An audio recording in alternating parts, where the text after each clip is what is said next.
오늘 저희가 파헤쳐 볼 건요, 무려 2000년이나 된 미스터리인데 이걸 다룬 150년 묵은 사건 파일이 있습니다. 바로 논란의 중심에 선 마가복음의 마지막 부분, 그 결말에 대한 이야기입니다. 자, 여러분이 어떤 책을 읽고 있다고 상상해 보세요. 그런데 이야기가 딱 여기서 끝나는 겁니다. 주인공들은 막 두려움에 떨면서 자기들이 본 걸 아무한테도 말하지 않고 그냥 도망가 버려요. 아니, 이게 정말 끝이라고? 이런 생각이 들지 않으세요? 바로 이 질문 하나가 정말 치열한 논쟁의 불씨가 됐습니다. 그리고 1871년에 존 버건이라는 학자가 이 문제를 아주 흥미로운 방식으로 마치 법정 드라마처럼 정면으로 다루기 시작했죠. 네, 그래서 오늘은 이 존 버건의 책을 우리 사건 파일로 삼아서 이 재판을 한번 따라가 볼 겁니다. 먼저 왜 이 결말이 이렇게 갑작스럽고 충격적인지부터 살펴보고 그 다음엔 비평가들, 그러니까 검찰 측 주장을 들어볼 거고요. 이어서 버건이 내세우는 우호적인 증인들은 누구인지, 또 증거에 대한 날카로운 반대 신문은 어땠는지도 볼 겁니다. 그리고 마지막엔 과연 어떤 최종 판결이 내려졌을지 함께 지켜보시죠. 자, 그럼 이제 재판을 시작하겠습니다. 먼저 검찰 측, 그러니까 비평가들의 주장부터 들어봐야겠죠? 이 사람들은 마가복음의 마지막 12구절이 원본이 아니라고 주장합니다. 나중에 누군가가 슬쩍 덧붙인 일종의 위조라는 거죠. 와, 이거 혐의가 아주 심각합니다. 비평가들 주장의 핵심 증거는 바로 이 두 스타 증인입니다. 보통 학자들은 사본이 오래될수록 원본에 더 가깝다고 보거든요. 그런데 지금 우리가 가진 가장 오래된 성경 완본 사본 2개, 시나이 사본과 바티칸 사본 모두에 지금 문제가 되고 있는 그 구절들이 쏙 빠져 있다는 겁니다. 그래서 검찰 측은 아주 드라마틱한 결론을 내립니다. 여기 슬라이드에 인용된 말처럼요. 원본 복음서의 마지막 장이 그냥 찢겨나갔을 가능성이 가장 높다. 그리고 오늘날 우리가 보는 결말은 나중에 다른 누군가가 마음대로 써놓은 거라는 거죠. 검찰 측의 주장은 이게 답니다. 아주 간단하죠? 하지만 굉장히 강력한 한방입니다.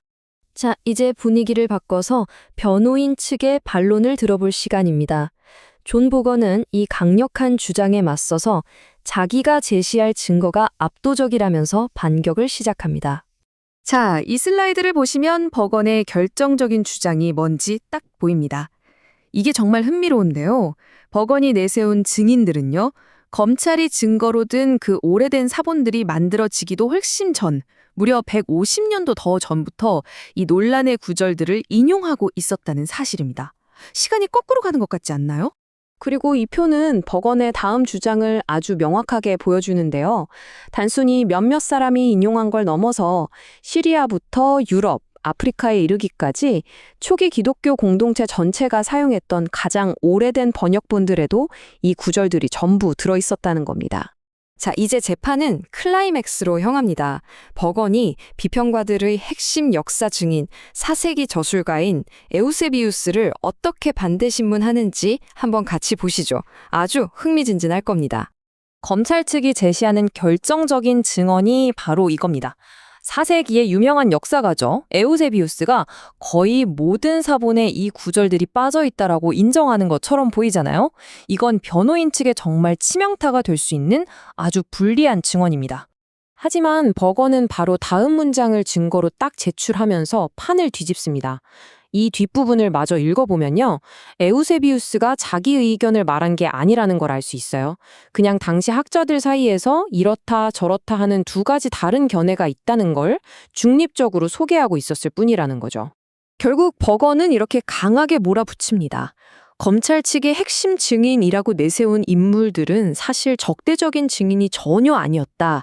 이 모든 건 그저 비평가들의 상상이고 귀계할 정도의 과장에 불과하다. 라고요.